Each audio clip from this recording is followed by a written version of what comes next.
Okay, well, Hello. Guy from Coldplay, you're playing in Glasgow tonight. Welcome to Scotland, great to have you here. Thank you. Your second night playing in Glasgow within a few days. What's it like playing to the Scottish audience here in Glasgow? Well, fantastic. I think we always enjoy coming up to Scotland because people tend to make a lot of noise. So the first show we did here a couple of days ago, it was brilliant. So we're very much looking forward to the same response this evening. Yeah, it's one of the places that I think we look forward to most, certainly on the UK tour, because you're kind of guaranteed a warm welcome. So yeah, we're very, very pleased and happy to be here. Guy, I understand you've got quite a strong Scottish connection. Could you maybe tell us about that? I'm Scottish, so that's the connection. I'm born in Kirkcaldy and grew up here, and then I moved down to England when I was a teenager. So very familiar with the Kingdom of Fife. Understand you still support a local team over there, Wraith Rovers. Is that the case? Well, you know, that's I'm not a huge football fan, but of course, you know, that's my hometown, so that would be my home team. But you know, it's always good to hear, you know, when they win a game. Now you guys are playing in Hampden in September, National Stadium in September. Are you looking forward to that show? Very much so. We've never really done big stadiums before. We did small stadiums kind of a couple of summers ago, but no, it's a very different thing for us. We're just getting used to how to play these kind of indoor shows, indoor arenas, and I think we have to think up something very special and very, you know, something pretty, I don't know, you have to step up the production levels quite a lot in those big places, because we're very aware. I've seen some stadium shows where it's very easy to feel a long way away from the band or disconnected, so we've got to try and make that connection somehow. But yeah, it's going to be very exciting. So how do you think the band will feel playing stadiums? How much different will it be from playing venues that you've been used to playing so far? I don't know, more people. Probably have to play for a little bit longer and more lights and stuff like that. It's difficult until we actually start planning it properly. We don't really know what we're gonna try and achieve, but you know, we'll have to wait and see. Guy, obviously given your Scottish background, have you been to Hampden before? Have you ever seen it? No, I haven't actually. I haven't actually been to many stadium shows. In fact, I'm not sure if I've been to any. You never watch football there? Probably No, not, no. It's a famous venue there, very much so. Is that what it is? It's a football. Yeah, it's football where ground. Scotland play. It's a national stadium even, so... Absolutely. I should really know It's the that. Scottish Wembley. As I said, I'm not really a big Not really a sports football fan. person. So on the bill in September when you're playing up here, you've got Jay-Z supporting.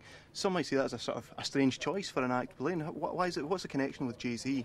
Well, he comes from a very different musical background, obviously, but we have a huge amount of respect for him because he's incredibly innovative, he's hard-working, he's passionate about his music, and that kind of thing translates very well, you know, to audiences. So, you know, he proved that he can handle big crowds at Glastonbury last year, which was, I thought it was an amazing performance.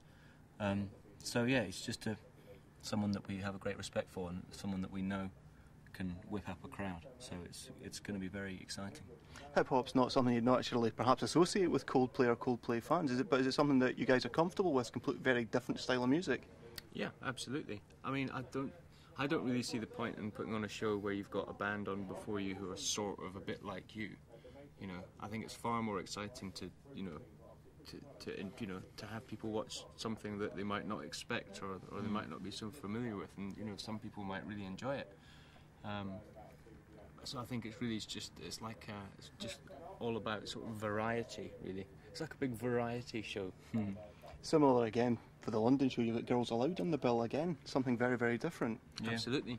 I think it's just everyone within their respective fields. The people that we're playing with are all we think they're great. You know, whilst it may not be music that's particularly you know, that we don't play that type of music, but we can understand the good stuff from the not so good stuff. So within their fields, they're the best in their the best in the business. So it's going to be exciting. Do you think it's all about taking a stadium gig rather than just being a straightforward go to a concert, see a band, but make it more of an occasion, more of an event? That's exactly the idea behind it. You know, it should be something which, you know, it's obviously you have to get there a bit earlier, and you know there might even be some people, you know, playing before those main support acts as well. So it's really like a sort of a mini sort of festival. That's the sort of idea. You know, you come for the day and, you know, just see lots of different things. Now, just recently released, we've got a special edition of the album just come out. Can you tell us about that? What's the extra material we've got on it? What's the sort of, I understand it's an extra EP of material. Where did that come from? And well, it was when we were recording the record. You know, we ended up with more songs than we needed, but we didn't want to. Well, firstly, we didn't want to make the record too long and put too many songs on it. But secondly, we didn't want to just use those extra songs as B-sides or something not quite as sort of legitimate as an album track. So what the EP is, it's really just it's a sort of amendment to the album. It's sort of supposed to accompany it, you know, just to show what the whole sort of music writing process during that period was. You know, we felt it was important that people heard the rest of the material, but we didn't want to bombard them at the beginning with everything. And there's a single being released at the beginning of New Year's, beginning of next year as well, I believe. Is that the case? I believe you're right, yeah. I think so. What's that one? What's that? It's going to be, I think it's Life in Technicolor 2, which is a cousin or a direct sibling of the opening song on the album, Life in Technicolor. Originally it always was a song.